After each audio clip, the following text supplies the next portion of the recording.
protesorero primero y presidente del Departamento PYME y Desarrollo Regional de la Unión Industrial Argentina. Muchísimas gracias, lo escuchamos.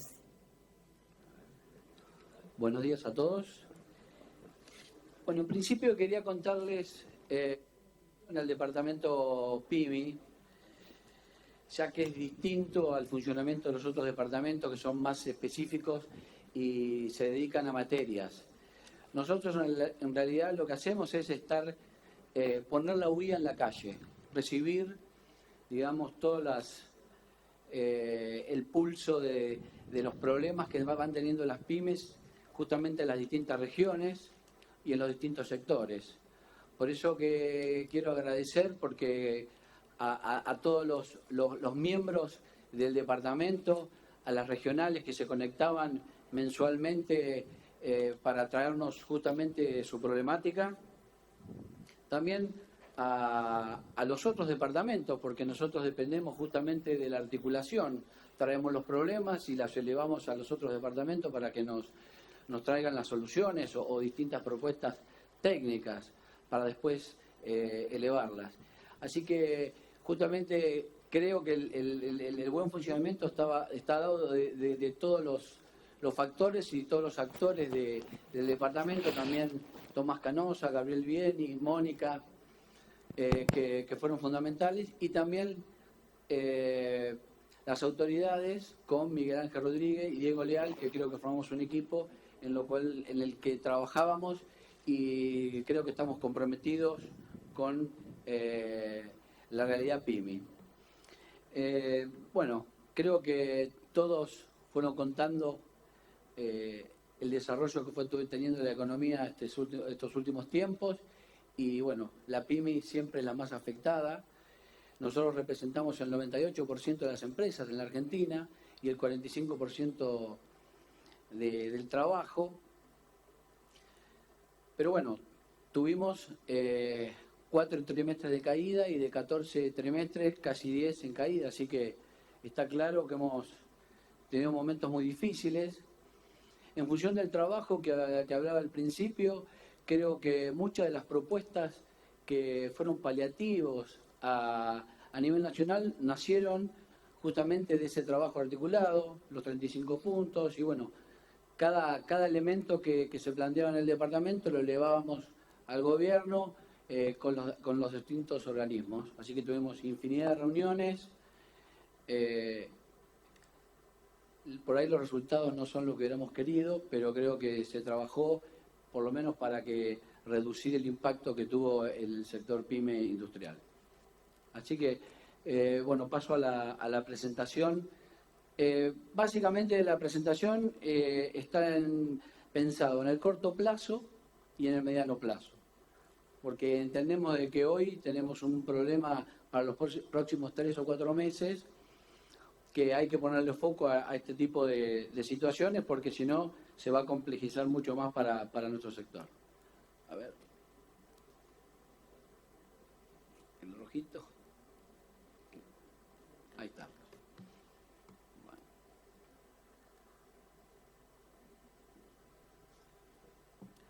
Bueno, el tema fundamental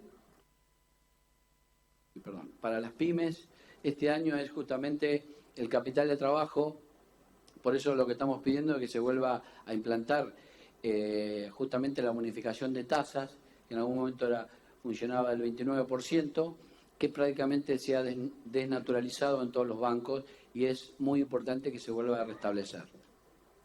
También lo que es la prefinanciación de exportaciones, que desgraciadamente por la extracción de dólares en algunos bancos no la están renovando, así que estamos trabajando para ver que se puedan renovar. O sea, lo que desearíamos es que se mantengan y que se agranden. En este momento estamos pasando una difícil circunstancia porque no están renovando. Bueno, también todo lo que es el mercado de capitales, que en esta parte del año funcionó bastante bien, o por lo menos era un mecanismo interesante frente a las tasas bancarias que estaban en torno al 80-90%, y para descuentos de cheque, que en el mercado de capitales funcionaban tasas del 40-45%, que que no son buenas tasas, pero frente a la oferta de mercado era una tasa mejor por lo menos. Hoy están un poco más altas, pero sería importante ver qué incentivos generamos para que ese mercado sea grande y que tengamos más crédito a través del mercado de valores.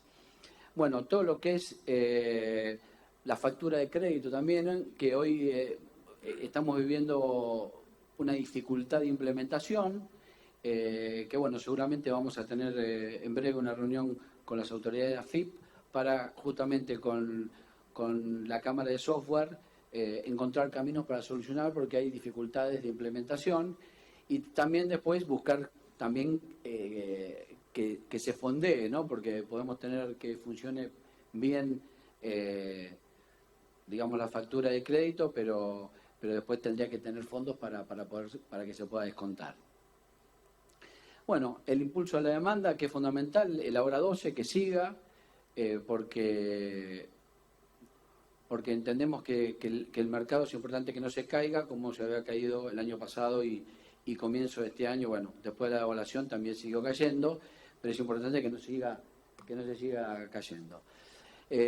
Bueno, en el tema laboral que veníamos trabajando, sin entrar en lo específico, digamos, del planteo, bueno, estamos trabajando con el Ministerio para que se aceleren los plazos de ejecución de todo lo que es el repro, y también facilitar los PPC, que son los procedimientos preventivos de crisis, donde las pymes pueden tener una disminución en todo lo que es los aportes patronales. Entonces de esa forma bajan el costo y pueden llevar adelante esta crisis. Desde el punto de vista tributario, bueno, estamos trabajando en el corto plazo en que se amplíe el plan de facilidades a todos los planes que había, porque digamos, hasta agosto se incorporaban a este nuevo plan de facilidades, pero los anteriores no. Entonces estamos gestionando con Cuccioli para que se amplíe a todos los planes de pago. Y bueno, después la suspensión de embargos, que nosotros la veníamos pidiendo, se logró, y que se mantenga, porque hasta que se reactive la economía, que sabemos que sigue cayendo mes a mes. En cuanto al 814, bueno, es el tema permanente de reclamo, bueno, que era una disminución que tenían los aportes patronales en todas las zonas desfavorecidas, pero que bueno, que entendemos que es importante que se restituya para que compensar las diferencias regionales que tienen en el interior de la Argentina. Estos serían los temas más importantes en cuanto a corto plazo, ¿no? Que era básicamente financiamiento, tema laboral y tributario. En cuanto al mediano plazo, que ya estamos hablando ya para el año que viene, entendemos que es muy importante volver a restablecer las líneas de inversión productiva, las LICIP, que bueno, que tenían en su momento bonificación de tasa, que fueron muy importantes para las pymes. También acelerar los procesos de monetización, porque a veces para la pyme, bueno, como hoy planteaba Diego al principio, es fundamental la agilidad en el proceso de adjudicación, porque cuando casi el 70% se ocupa el dueño, tiene que estar más gestionando el crédito que gerenciando su empresa. Y después la estandarización de la cuenta única financiera, es que en una sola cuenta estén todos los datos de la empresa, los balances, bueno, estados contables, para que sea más fácil al gestionar un crédito y no que tengamos que estar permanentemente llevando balances a cada banco, a cada entidad financiera que nos presentamos. Mercado capitales, bueno, algo dije al principio, que era, bueno, tratar de agrandar justamente las entidades que aportan a este mercado. Lo que nosotros estamos pidiendo es que tengan por ahí un beneficio impositivo para los que invierten en los instrumentos PYME. Entonces es una forma de conseguir mejores tasas y beneficiar a un sector que necesita tasas, digamos, a mejor costo. Bueno, En el aspecto tributario, ya estamos entrando en todo lo que es la ley PYME, la ley PYME nueva, que seguramente no sé si vas a comentar vos, pero bueno, que es el tema de la cuenta única tributaria, que también es muy importante porque es donde se netean los saldos, que hoy por hoy el problema que tienen las pymes es que por ahí tienen crédito fiscal y por otro lado tienen deuda en otra repartición, y entonces por ahí están en un cumplimiento cuando en realidad el Estado les está debiendo. Por eso que esta cuenta única tributaria es un pedido de la UIA y creo que, creo no, que está en la ley nueva PYME, lo que creo que se tiene que aprobar, así que bueno, vamos a trabajar para que seguramente, no sé si este año, pero el año que viene se pueda sumar a la tarea legislativa.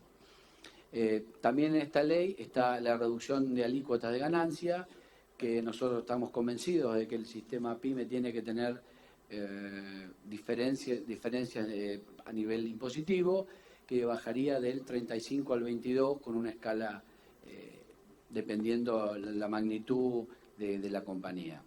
Y bueno, después también lo que es la devolución automática de saldos a favor de organismos recaudadores. Bueno, lo que es impulso de la demanda también, ahora 12, y también de que se hagan planes de devolución de IVA o de consumo de tarjetas públicas para sostener la demanda activa, que hemos visto que es fundamental que el mercado interno esté estable. Bueno, en el aspecto laboral, nosotros venimos, eso como decía al principio, el departamento es la huida en la calle, y la realidad que el tema del sistema de multas tiene un impacto muy, muy grande en las pymes. Yo soy presidente de la Unión Industrial de la provincia y recorro permanentemente las pymes, y la realidad que es fundamental que se reduzcan las multas, porque en el día a día genera, digamos, en el empresario pyme una actitud de baja empleabilidad, porque generalmente ha tenido un multiplicador de 4 o 5 veces las indemnizaciones, y eso cambia la relación laboral de empleador-empleado. Así que bueno, esto es un poco los temas, ya me pasé del tiempo un minuto, así que me están retando, pero lo importante es que vamos a seguir trabajando en el departamento, y el objetivo nuestro es lograr de que todas las entidades sectoriales y territoriales tengan un oído en la institución y que podamos recibir todas sus reclamos y propuestas. Así que buenos días, muchas gracias. Muchísimas gracias, Martín Rapalini. Le damos la palabra ahora al presidente del Departamento de Comercio y Negociaciones Internacionales de la Unión Industrial Argentina, Alejandro Mayoral. Lo escuchamos.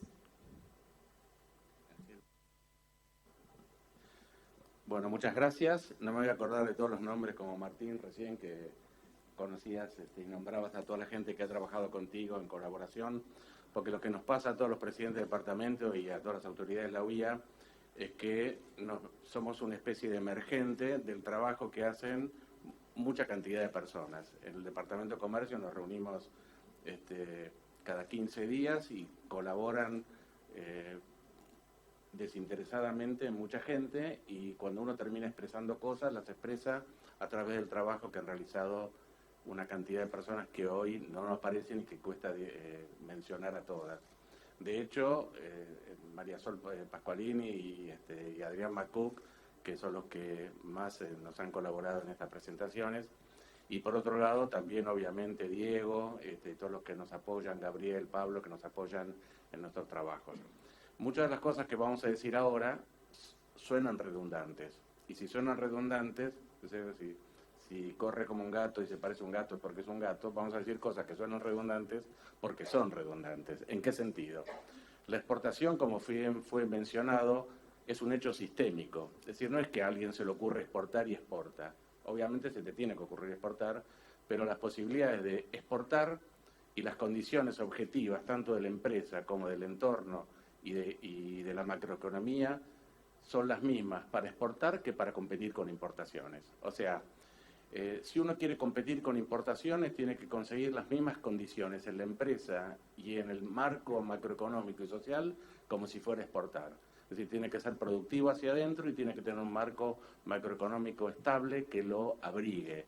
Es decir, a menos que uno ponga restricciones cuantitativas a las importaciones, la forma de competir es ser tan competitivo como las importaciones que vienen y eventualmente compensar con mecanismos tipo el antidumping, el antisubsidio, la salvaguardia, los dictámenes de origen, aquellas cosas que el exportador hacia nuestro mercado esté utilizando en forma desleal. Yo creo que uno de los trabajos que hay que realizar hacia el futuro es revisar toda nuestra legislación y procedimiento, acorde con la OMC, por supuesto, relacionados con dumping y subsidios, que yo creo que en su parte procesal han quedado algo atrasados. Dicho esto, este es el aparato, hay que apuntar ahí. Lo que ha ocurrido, también lo ha dicho Gabriel, es que en los últimos años, desde 2011, se han perdido 20.000 millones de dólares de exportaciones. Es decir, ¿a qué se debe esto? Se debe en gran medida, digamos 50% a condiciones internacionales. Ha habido condiciones internacionales en 2011 y alrededor de esas fechas más favorables a la exportación de las que tenemos hoy. Hoy estamos además en un marco de conflictos cruzados entre China, Estados Unidos y otras situaciones, el Brexit y demás, que están afectando el comercio internacional y por lo tanto es más difícil exportar que en 2011, es cierto. Pero eso solo explica el 50%. El otro 50% somos nosotros, es decir, políticas erróneas establecidas desde 2011 hasta la fecha. Una de las políticas, bueno, y esta caída de exportaciones no es una caída de exportaciones que también ha sido mencionado, de un sector. Ha habido una caída de exportaciones generalizadas, como ustedes pueden ver acá. Es decir, para enfrentar el marco internacional, uno tiene que volverse más competitivo. También se ha dicho acá que el problema que tiene la Argentina es que ha tenido 5 recesiones sobre 10 años. Y si hacemos una serie más larga, tenemos 19 recesiones en 20 años o en 30 años. Y esas recesiones vienen asociadas de un déficit en la balanza de transacciones corrientes o en la balanza de pagos. ¿Qué quiere decir esto? Que cada vez que crecemos, las importaciones crecen 3 veces de la tasa de crecimiento. O sea, si nosotros esperamos crecer en el próximo año de gobierno al 3% anual o al 4% anual, las importaciones van a crecer al 9 o al 12%. Y entonces tenemos 2 alternativas, o las prohibimos o exportamos más de lo que estamos importando, que esa yo creo que es la política y la filosofía de la UIA. No es impedir importar, porque también para exportar hay que importar, sino exportar más de lo que se importa, o por lo menos tanto como lo que se importa. Y para eso tenemos distintas áreas en la Argentina que son altamente productivas. Por ejemplo, industrias relacionadas con la agricultura, con las industrias extractivas y demás, que pueden incrementar, o por ejemplo las energías tanto renovables como la de vaca muerta, que pueden incrementar notablemente las exportaciones, pero que tampoco alcanza para generar esos 20.000, 30.000 o 40.000 millones adicionales que nosotros necesitamos. Por ejemplo, de ahí pueden venir 10.000 millones más. Puede haber, también tiene que crecer el turismo, es cierto, en el área de servicios de turismo también hay 1.000 o 2.000 millones más para crecer. En el área agropecuaria, con grandes inversiones de riego y de expansiones de las fronteras productivas y apoyos a las economías regionales, también hay unos cuantos miles de millones más para crecer. Pero básicamente la matriz de nuestras exportaciones tiene que ser diversificada, para lo cual tiene que haber mayor cantidad de exportaciones industriales, relacionadas con la inteligencia, relacionada también con las industrias culturales, pero también de las industrias como se entiende habitualmente, con la 4ª generación industrial, con la inteligencia artificial, con todo eso, pero más diversificación tanto en los mercados a los que vamos, cuanto en los productos a los que vamos. Entonces, voy a ir a la última, ya que el tiempo que queda es escaso. Es decir, ahí ustedes están viendo la integralidad y la cuestión sistémica. Necesitamos, y ha sido mencionado muy bien anteriormente por Gabriel y otros economistas, estabilidad macro. Estabilidad del tipo de cambio competitivo. O sea, no se trata solo de un año tener un tipo de cambio real, como ha sido mostrado, 3 veces más alto que la salida de la convertibilidad y 3 años más tarde ser la mitad de la salida de la convertibilidad. Para poder planificar, lo que tenemos que saber es que el tipo de cambio va a ser competitivo, pero estable. O sea, que de acá a 5 años, más o menos, va a ser el mismo tipo de cambio en términos reales que el que tenemos. Porque la exportación, salvo que sea muy spot o de algo que tenemos extremadamente competitivo, por ejemplo, la soja, tiene que lograrse mediante un trabajo muy gris, muy diario, muy de salir, muy de competir, etcétera. Y si tenemos una variabilidad muy alta del tipo de cambio, no lo vamos a lograr. Para eso, obviamente, tenemos que ir hacia un equilibrio fiscal, no mañana, no bajar la inflación mañana, porque eso va a traer males peores, como lo hemos visto recientemente. Y en el caso fiscal, buscar también políticas contracíclicas. Es decir, cuando nos va bien, ahorrar, y cuando nos va mal, gastar. No al revés, porque eso lo único que hace es empeorar el ciclo económico. Y el Banco Central, que tiene como objetivo la defensa de la moneda y la estabilidad, debería incluir entre sus objetivos la defensa del tipo de cambio. Es decir, tener una política que no atrase permanentemente el tipo de cambio. Si queremos lograr lo que ahí se menciona, que son exportaciones industriales, exportaciones basadas en el conocimiento y turismo, que son 3 áreas en las que nos podemos desarrollar. En cuanto a política de promoción, todas estas ideas de Argentina Export y demás han sido excelentes, tenemos que mantenerlas y profundizarlas. Las misiones comerciales, las misiones inversas, los estudios de mercado, los estudios del mercado-producto, los subsidios para la incorporación de normas ISO, los subsidios para la capacitación, todo eso tiene que estar. Obviamente el financiamiento de la prefinanciación y, como se ha dicho anteriormente, el tema de la inserción internacional. A veces parece que la inserción internacional que se busca es como esa publicidad de una tarjeta de crédito, que es pertenecer a un club. Y no se trata de eso. No se trata de decir, bueno, hagamos un acuerdo con la Unión Europea o con Singapur o qué sé yo, porque está bueno, porque vamos a ser de los que están en el mundo y demás. Eso no conduce a nada.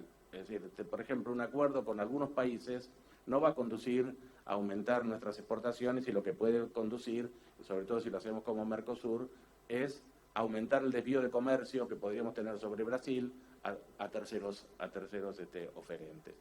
Por lo tanto, uno de los temas concretos es redefinir el Mercosur. Grandes sectores de nuestras exportaciones se exportan a Brasil.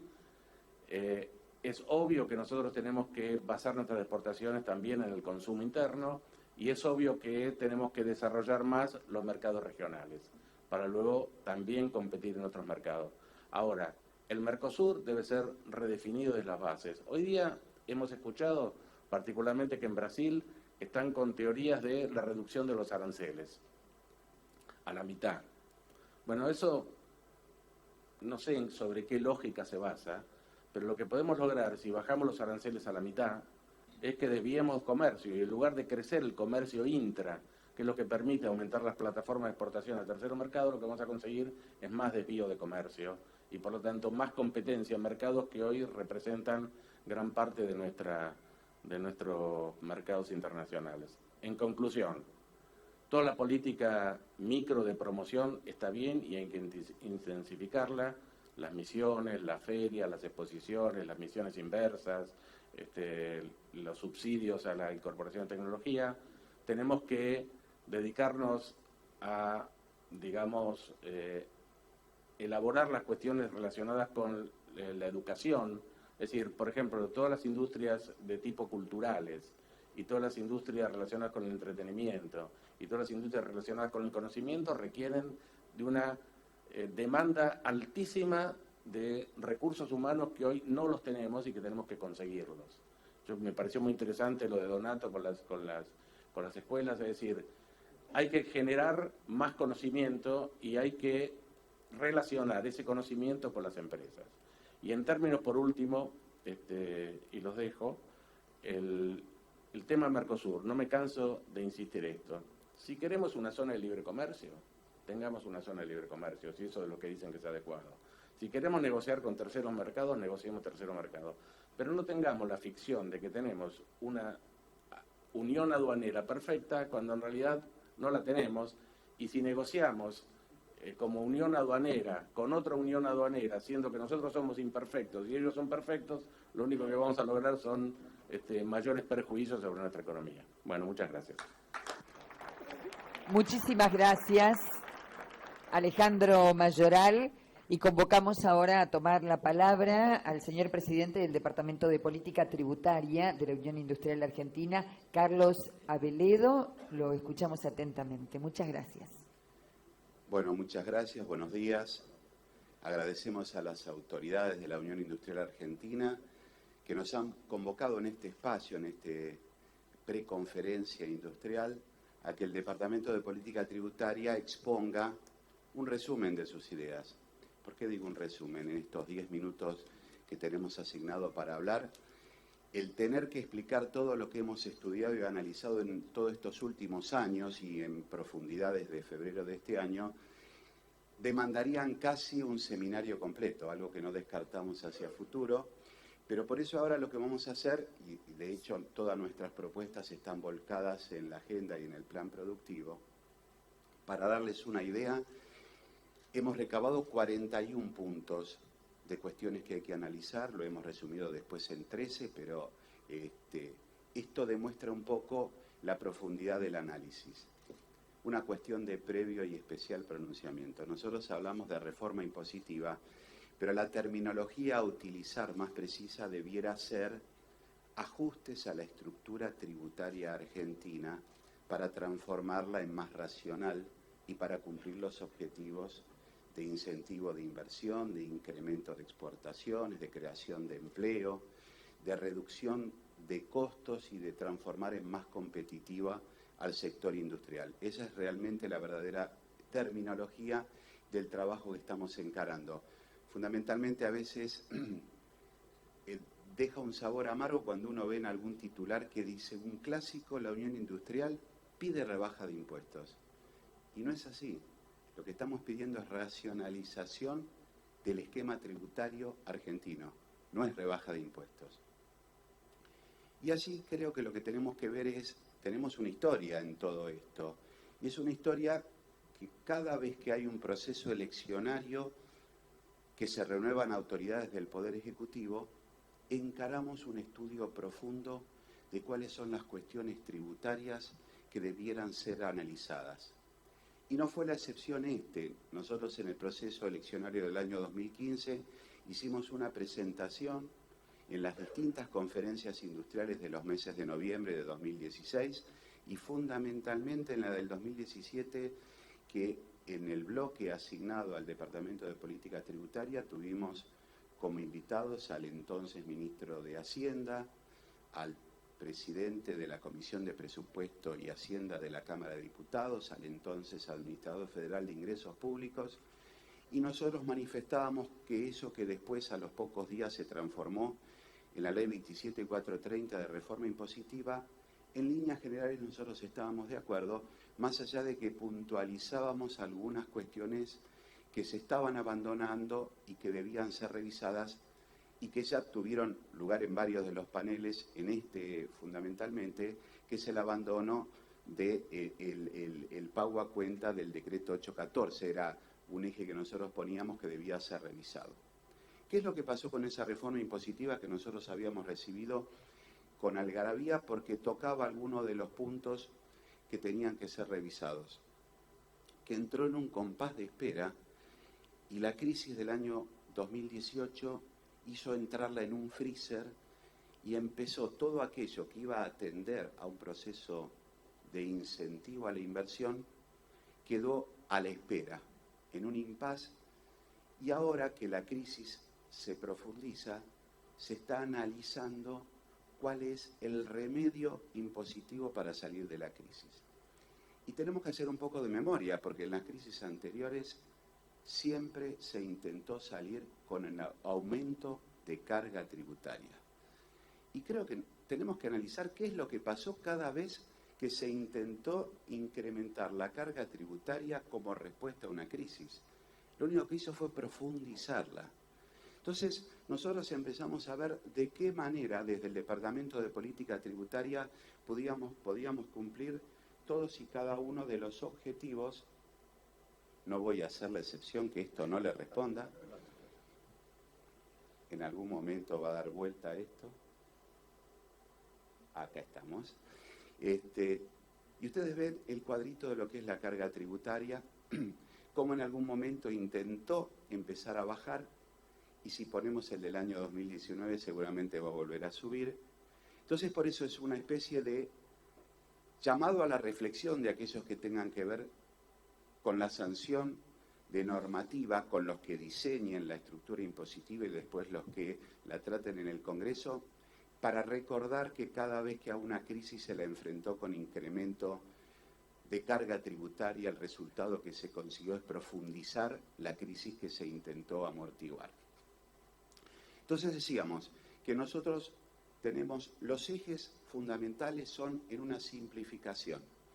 ¿Por qué? Porque la cuestión administrativa es fundamental. Miren, nosotros podemos hablar de un montón de instrumentos que pueden ser beneficiosos, pero aplicados de una manera deficiente pueden llegar a lograr un trastorno no deseado. Hoy en estos momentos los que trabajamos en impuestos tenemos varias cuestiones que tienen que ver con la implementación de nueva tecnología. Factura de crédito electrónica, sistema integrado de retenciones, el nuevo esquema de emisión de notas de débito y notas de crédito.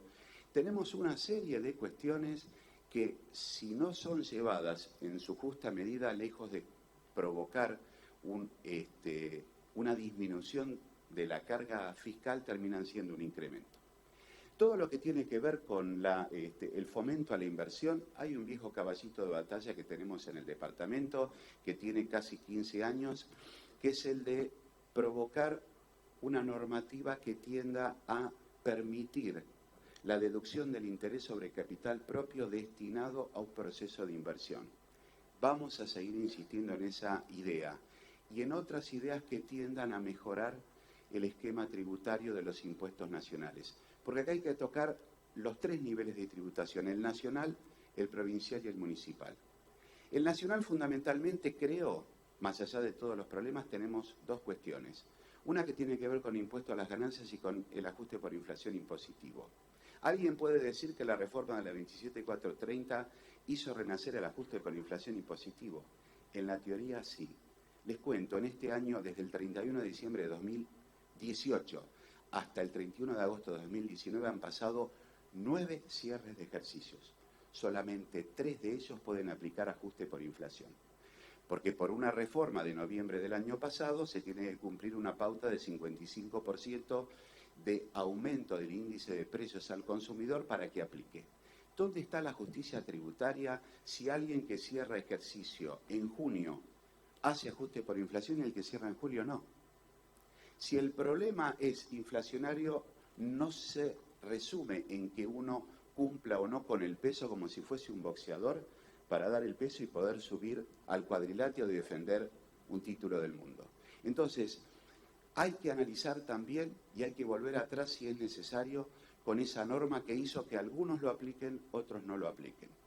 Otro tema tiene que ver con el impuesto al débito y crédito. Sabemos que hay uno de los puntos centrales, nosotros siempre dijimos que hay 3 cuestiones que resolver para después encarar una reforma impositiva en serio. El tema de la inflación, claro, fundamental para que no se paguen impuestos distorsionados por la inflación. El tema de la coparticipación, ¿para qué? Para que el contribuyente no sea rehén del reparto de impuestos entre nación y provincias y municipios. Y el tema de la evasión. ¿Por qué? Porque nos pasa en la casa donde nosotros vivimos. Si en un edificio en el que estamos, el del cuarto B, no paga las expensas, la vamos a pagar el resto de los habitantes de ese edificio. Lo mismo pasa aquí. No es porque el que está en el sistema informal no paga, va a reducir el gasto público. El gasto es el mismo. Lo que pasa es que lo tienen que soportar los que están en la economía formal. Entonces, encarado también en el impuesto nacional, lo que creemos es que se debe profundizar el pago a cuenta del impuesto al débito y crédito contra otros impuestos de carácter nacional. Tenemos que bancarizar la economía. y un impuesto tan alto como el impuesto al débito y crédito genera un efecto contrario. Se debe bancarizar. Nosotros tenemos una bancarización de la economía menor al 50%. Eso nos tiene que hacer reflexionar. Hay algo que debe estar fallando para que se escape de ese sistema que autocontrola toda la economía. Respecto de los impuestos provinciales, ¿qué es lo que nosotros estamos pidiendo? Estamos pidiendo fundamentalmente que se cumpla lo firmado por las provincias en el consenso fiscal. Y estamos mirando desde el sector privado con cierto temor el que se esté produciendo un efecto contrario al cumplimiento del consenso. Así lo que se hablaba era la racionalización de la carga tributaria provincial y municipal. Pensemos una cosa muy sencilla. Hoy el impuesto sobre los ingresos brutos se paga fundamentalmente por los regímenes de recaudación. Ya la autodeterminación ha pasado a un segundo plano. Entonces hay que racionalizar esos sistemas. Ni que hablar de la carga tributaria municipal. Estamos muy ansiosos y expectantes de ver cómo va a definir la Corte Suprema de Justicia la causa a la que ha convocado a los amigos del tribunal y que esta casa ha tenido participación activa de determinar si la potestad tributaria que nadie discute a los municipios está aplicada en forma racional y bajo un esquema legal o está excedida en lo que puede ser aplicado. Entonces es algo fundamental para nosotros que sea verificado todas y cada una de esas pautas. Y fundamentalmente lo que nosotros estamos esperando en todo esto es una racionalización del sistema que tiene que ver con la aplicación de sanciones, la ley procedimental y la ley penal tributaria. Como sé que me he excedido del tiempo, les quiero dejar una reflexión. Y esta reflexión tiene que ver con lo que había hablado al principio, de que a las crisis las enfrentamos muchas veces con incrementos de carga tributaria. Tenemos que analizar, como cuando tenemos ante una competencia deportiva y tenemos que ganar un partido, quiénes tenemos en el plantel y saber cuáles de esos jugadores que tenemos en el plantel son los que nos pueden hacer ganar el partido. Una vez que lo hemos detectado, tenemos que cuidarlos, no tenemos que castigarlos. Tenemos que buscar que ese jugador se sienta bien, se sienta cómodo, porque es el que nos va a sacar del problema. Entonces, no tenemos que buscar medidas que a él lo afecten, porque de alguna manera tiene que sentirse cómodo en lo que está haciendo. Les dejo dos reflexiones que tienen que ver. Una es una frase y otra tiene que ver con una anécdota que tiene que ver con Albert Einstein. La frase es muy conocida por todos, algunos dudan de la autoría de Einstein, pero como es tan buena la frase le vamos a decir. Él decía que la definición más acertada de locura es hacer siempre lo mismo y esperar resultados distintos. Entonces nosotros lo que tenemos que tratar es de, si queremos resultados distintos, no hacer siempre lo mismo. Y la segunda, que va en el mismo sentido, tiene que ver con una clase que él estaba dando en la universidad. Llega el momento del examen y un alumno recursante se le acerca y le dice: profesor, ha tomado el mismo problema del año pasado. Y Einstein le contesta: quédese tranquilo, alumno, que este año hemos cambiado las respuestas. Yo creo que lo que tenemos que buscar aquí es cambiar las respuestas para que no se den los mismos problemas. Muchas gracias. Muchísimas gracias, Carlos Aveledo. Y en el marco de este panel convocamos ahora al jefe del Departamento de Energía de la Unión Industrial Argentina, Alberto Calciano. Lo escuchamos. Muchísimas gracias. En principio es un honor compartir este panel. Aquí debería haber estado el presidente del departamento, que es Marcelo Martínez Mosquera. Bueno, voy a tratar de sustituirlo en lo que pueda. En principio, yo les diría que cuando analizamos el sector energético hay ciertos puntos que son claves. Y el primero y más importante es aquel que hace a ver si esto funciona. Oh, ¿cómo es la historieta esta? Carlos, tenías razón, me sumo. ¿Cómo es esto? ¿Puede ser de arriba si lo van pasando? Ahí vamos. A ver.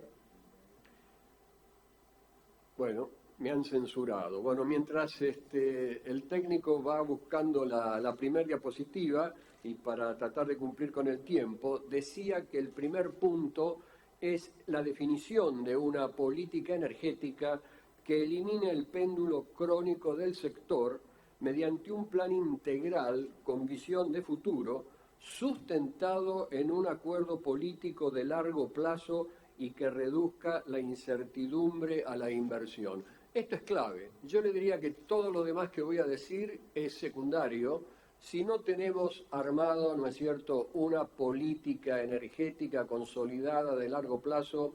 Todo lo demás va a devenir en vacío.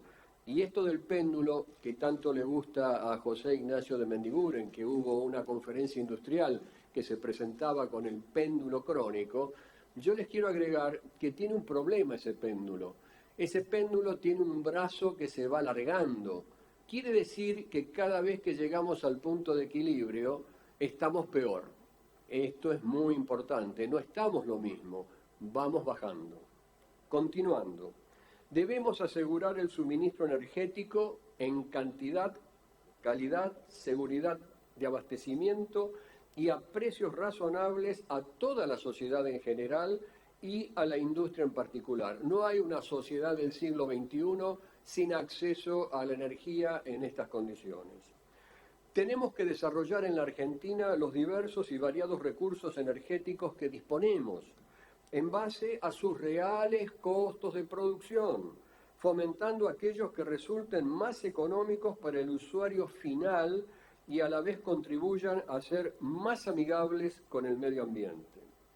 Tenemos que procurar que los precios de la energía, cualquiera sea su forma, permitan la competitividad internacional, ya sea de empresas manufactureras o empresas de servicios. Podemos pasar a la segunda diapositiva. El punto que viene aquí es realmente de enorme importancia, que es el desarrollo intensivo de los recursos hidrocarburíferos no convencionales. Obviamente, Vaca Muerta, pero cuidado, no es el único. Ahora, si nosotros logramos el desarrollo en escala de Vaca Muerta, nos van a permitir tener el gas en boca de pozo o el PIS, que es en el punto de ingreso al sistema de transporte, tendiendo al Henry Hub, vale decir $3 por millón de BTU. La buena noticia es que la competencia que se ha dado entre productores hoy ha permitido estar por debajo de ese valor de $3 el millón de BTU, que en las audiencias públicas veníamos reclamando que tenía que estar por debajo de $4 el millón de BTU. Esta es una buena noticia, por lo menos para la demanda. Los productores están un poquito, ¿no es cierto?, complicados. Pero bueno, hay que sustituir con Vaca Muerta las importaciones de gas natural líquido. Se pueden sustituir las importaciones de gasoil, se pueden sustituir las importaciones del gas de Bolivia, y aparece una mejora importante en el balance comercial, que Mayoral ahí estaba tirando algunos números, pero en el caso concreto del tema de los no convencionales, pueden ser 15.000 millones de dólares al año, pero claro, esto no es una cifra dibujo, sino que es una cifra posible si se logra darle escala de desarrollo a ese recurso que tenemos ahí abajo y lo transformamos en reserva monetizable. La generación, ¿no es cierto?, usando ese gas de menos de $4 el millón de BTU, nos permitiría tener, ¿no es cierto?, energía eléctrica generada con turbinas de gas en el orden de $45, ¿no es cierto?, el megavatio hora. Hoy estamos pagando más de $70 el megavatio hora en el mercado eléctrico mayorista. Y eso lo podemos hacer con ese gas no convencional y bajando esos precios del gas PIS que yo les mencionaba. Podemos hacer, ¿no es cierto?, el desarrollo más a escala del GNC para automóviles y los buses urbanos. El LNG, que es el gas natural líquido, les recuerdo que son 160 grados bajo cero. Eso se maneja en termos como el que ustedes usan para tomar mate. Bueno, pero acá mantiene el frío a 160 grados bajo cero y tiene la fenomenal ventaja que 1 metro cúbico de ese líquido lo transforma en 600 metros cúbicos de gas a la temperatura normal. tenemos que desarrollar la industria petroquímica. Por ahí estaba, ¿no es cierto?, nuestro vicepresidente, que ha presentado la semana pasada en un convenio, en un evento de ASIGRA, la potencialidad de la petroquímica. Puede llegar, ¿no es cierto?, a consumir en el orden de 15 millones de metros cúbicos por día, ampliando, ¿no es cierto?, lo que es todo el polo petroquímico que tenemos en Bahía Blanca. Podemos generar más de 300.000 puestos de trabajo entre puestos directos e indirectos, y son trabajos en blanco, que pagan impuestos y cargas sociales. Y a su vez se pueden reducir significativamente las emisiones de gases de efecto invernadero. Ustedes recuerden que el más contaminante es el carbón, luego viene el petróleo o los líquidos y finalmente el gas natural. Ese gas natural que hoy en realidad pasamos de la escasez a la abundancia. Eso hay que realmente darle economía de escala para el mercado interno y fundamentalmente el gran vector va a ser la exportación. Eso es fácil decirlo, hay que hacerlo. Para eso necesitamos consensos, leyes y visiones de largo plazo. Si no, se va a quedar metido ahí en el fondo, ¿no es cierto?, de la tierra. Y la última diapositiva a la que voy es la siguiente. Con el tema impositivo que también comentó Carlos Aveledo, el sector energético es impresionante. Se está haciendo un estudio de una de las asociaciones que está en nuestro Departamento de Energía, que es un revival de algo que hizo PECOM, pero la cadena energética, desde el gas hasta la producción de energía eléctrica en una turbina, estaría superando, escuchen, el 60%. Es un disparate.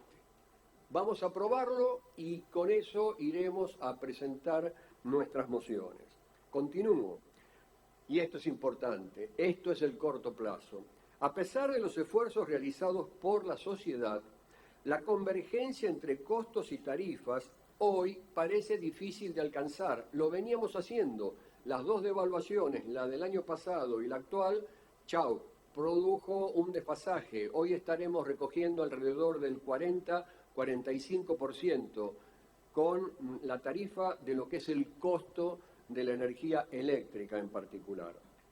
Entonces, lo que nosotros estamos pidiendo es, como eso es difícil de alcanzar esa convergencia, y mientras ello ocurra, los subsidios es una mala noticia, pero deberán reducirse acompañando la actividad de la industria. No puedo tener subsidio cero en la condición en que está el sector industrial en el día de hoy.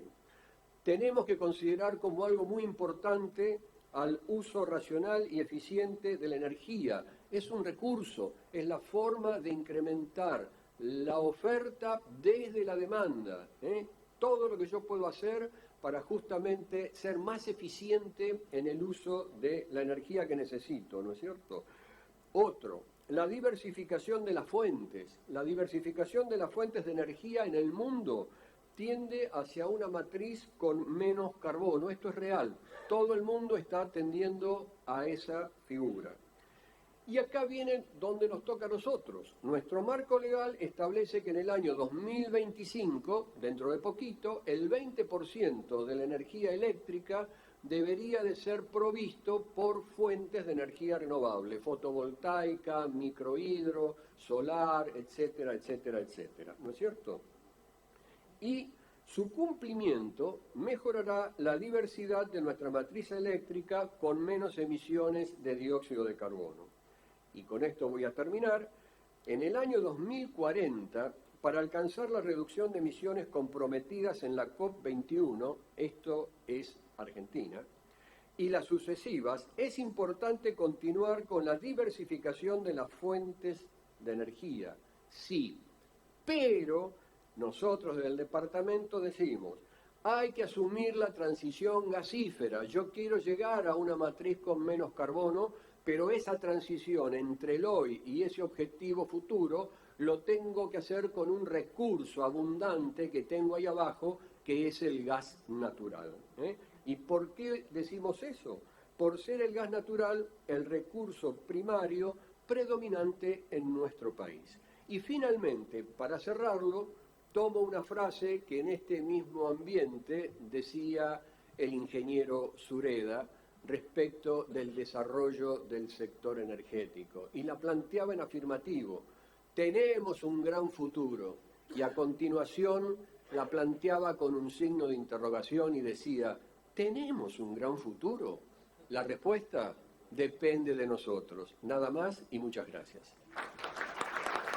Muchísimas gracias, Alberto Calciano, y muchísimas gracias entonces a cada uno de los participantes de este panel, reducción de costos y mejora de la competitividad. Renovamos el aplauso para agradecerles su presentación y para finalizar.